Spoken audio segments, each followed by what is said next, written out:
মহারাজ কৃষ্ণচন্দ্রের অনুগ্রহে গোপালের কোনো অভাব অনটন নেই। যখন যা প্রয়োজন হয় মহারাজ তা দিতে কখনো কার্পণ্য করেন না। অনেক সময় গোপাল যে ভাঁড়ামির আশ্রয় নিয়েও মহারাজকে জব্দ করে পুরস্কার নেয় তাও নয়।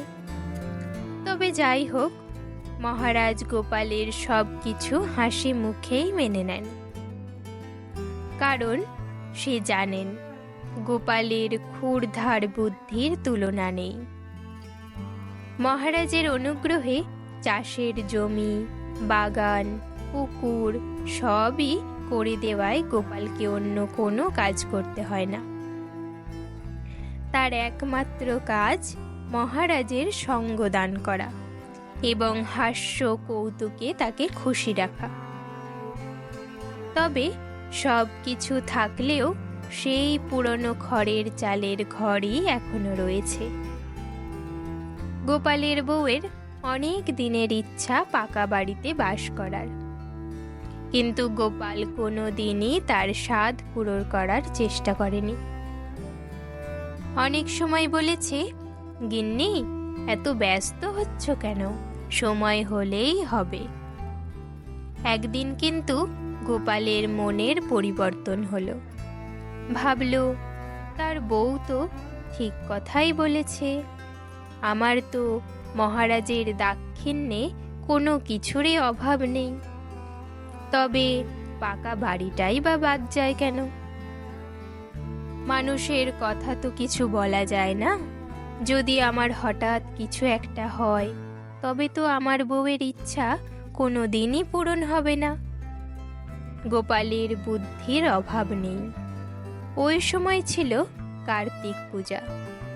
গোপাল কার্তিক পূজার আয়োজন করে মহারাজ এবং তার সভার সব লোকেদের তার বাড়িতে নিমন্ত্রণ করল।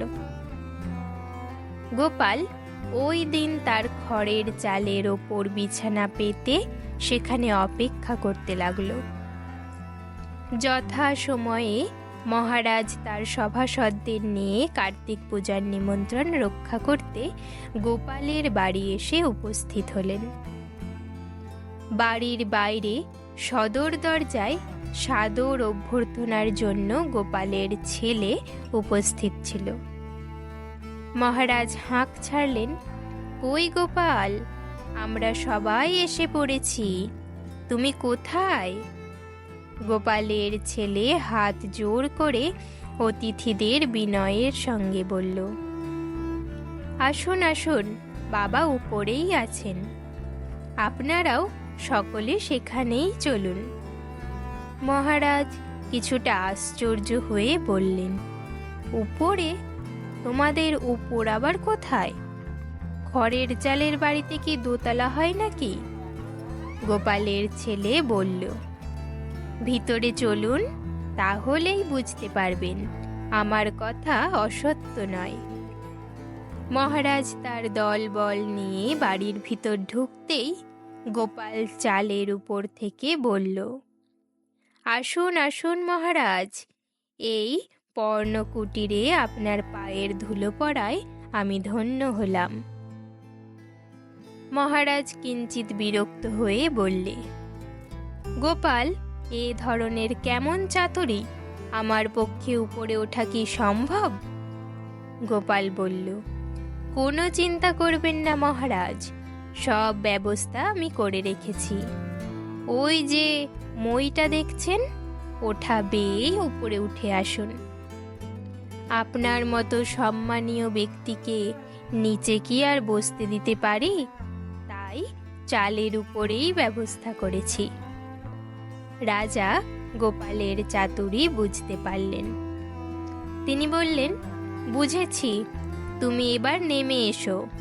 এভাবে চাতুরির আশ্রয় না নিয়ে আমাকে বললেই হতো। এরপর তোমার খড়ের চালার পরিবর্তে দোতলা পাকা বাড়ি, তোমার এখানে ভোজ খেয়ে যাব আমি এসে।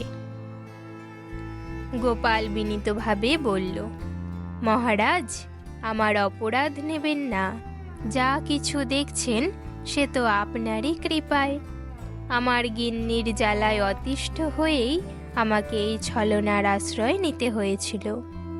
কত আর চাইবো, আমারও তো একটা চক্ষু লজ্জা আছে। মহারাজ হা হা করে হেসে বললেন, গোপাল ভাঁড়ের আবার চক্ষু লজ্জা?